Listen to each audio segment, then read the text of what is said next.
keďže za 8 týždňov ma čaká moja prvá súťaž Bikini Fitness, tak čím viac sa k tomu blížime, tým mám viacej kardia a menej kalórií. A trénerka mi odporúčila tento spalovač a chcem to vyskúšať a hlavne potláča to hlad. Je to Adipex, nie je to Adipex Retard, je to Adipex a vyzerá ako takto. Idem ho prvýkrát vyskúšať dneska, takže som naozaj zvedavá, že či budem pociťovať také zmeny, alebo až tako po týždni. Podľa mňa už teraz by som mala dať čo pocítiť, keďže nie som na toto zvyknutá. No, ideme to vyskúšať, počkáme pol hodinu a ideme sa prejsť. Ideme si dať rané kardio. Ahojte, hlasím sa z raného kardia a musím vám povedať, že som veľmi milo prekvapená, lebo mám toľko energie ako nikdy predtým. Ešte som si teraz sama navýšila trochu kardio, lebo chcem tú energiu už využiť naplno. Takže toto je jedna taká pozitívna vec. Ďalšia je tá, že konečne som motivovaná, konečne mám dobrú náladu, lebo ak mám pravdu povedať, tak ja posledné 3 týždne som to nedávala ani fyzicky, ani psychicky. Bola som odporná na každého a dneska úplne taká šťastná, som vysmiatá, ja neviem či z toho, ale myslím si, že hej, a ja by som si nikdy nedala dobrovoľne kardio naviac, ale teraz kľudne aj 3-krát, takže topka. Som zvedavá, ako to bude pokračovať. Už som po kardiu a predtým, než sa pustíme do raňajok, tak chcem sa s vami podeliť s jednou vecou.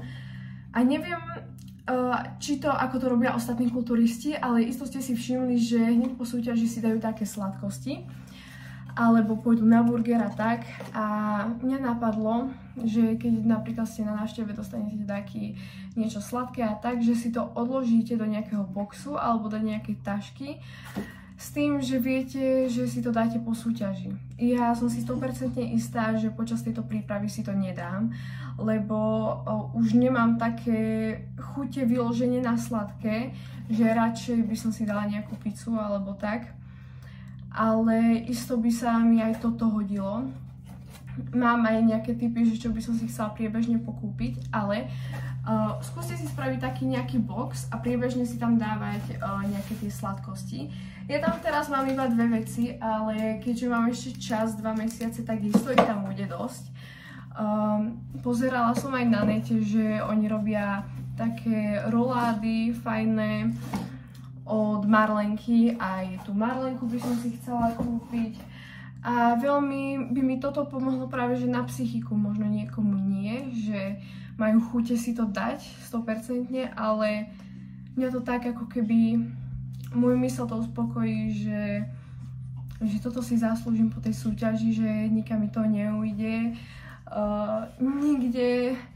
nikde mi to neodíde, že kebyže to prestanú vyrábať, no tak už si to nedám. Takže toto je taká super vec, že čo ma napadla, ak chcete, tak skúste to aj vy.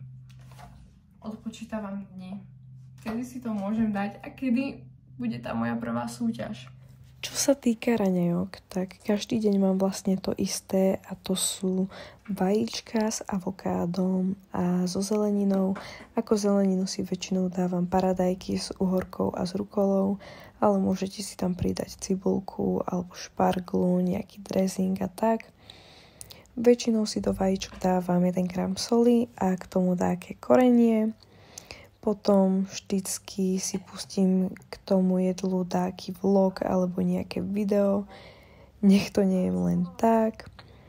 Keď som dojedla, tak som išla hneď do fitka cvičiť. Mala som nohy, trošku kardio, potom aj box som si dala a na záver som sa pofotila, potočila, nech mám nejaké zábery a išla som hneď domov. Dobre, hlásim sa po tréningu. Mala som nohy dneska, kardio k tomu. Išla som domov na takú polhodinku, to som si dala jedlo. Mala som kašu s proteínom, dala som si pauzu trošku a teraz robím vlastne posledné kardio, večernú prechádzku a dnešok hodnotím úplne pozitívne. Som vďačná za ten spalovač, som vďačná za to, že som mala toľko energie, že som bola dobre naladená, lebo to fakt mi chýbalo v poslednej dobe.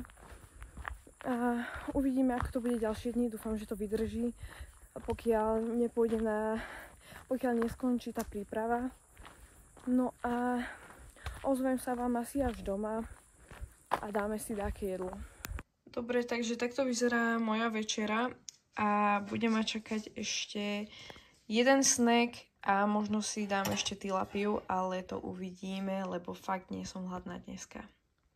Tak, dnešok hodnotím úplne úspešne.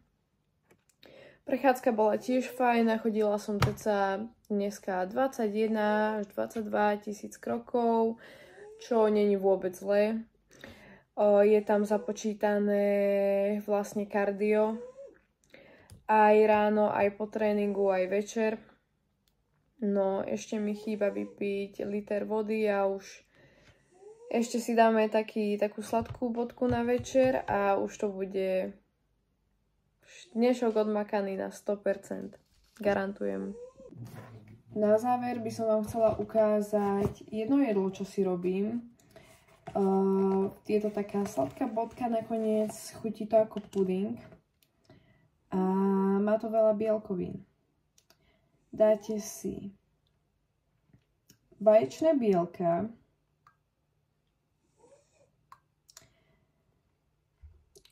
urobíte si ich ako praženičku, ukážem vám, a potom to rozmixujete a pridáte tam proťák a chutí to ako puding, akože je to výborné. Ukážem vám hneď. Ja som tam pridala ešte jedno vajíčko kvôli tomu, lebo sa mi nechce robiť voľské oko a chcem mať viacej toho pudinku. Takže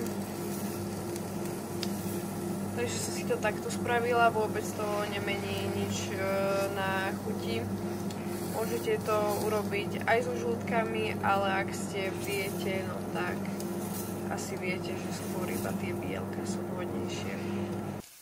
Keď už to vyzerá ako takto, tak to môžete hodiť do mixéra.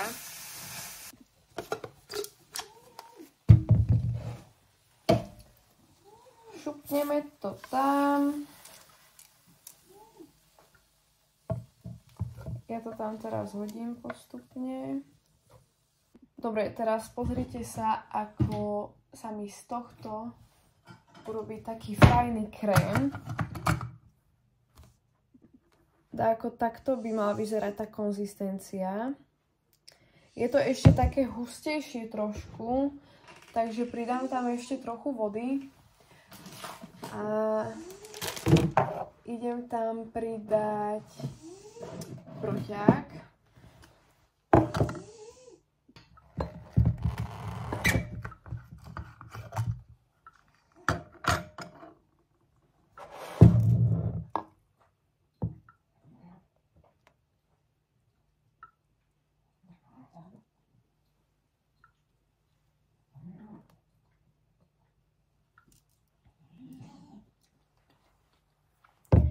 Neviem, či som to neurobila náhodou moc riedke. Ale chutí to dobre. Tak vyzerá to ako takto a je to naozaj výborné. Tak, takto zhruba vyzeral môj deň, čo som dneska robila, čo som dneska jedla. Lúčim sa s vami, dúfam, že sa vám video páčilo, budem rada za podporu, za nejaký like, koment a uvidíme sa pri ďalšom videu. Čaute!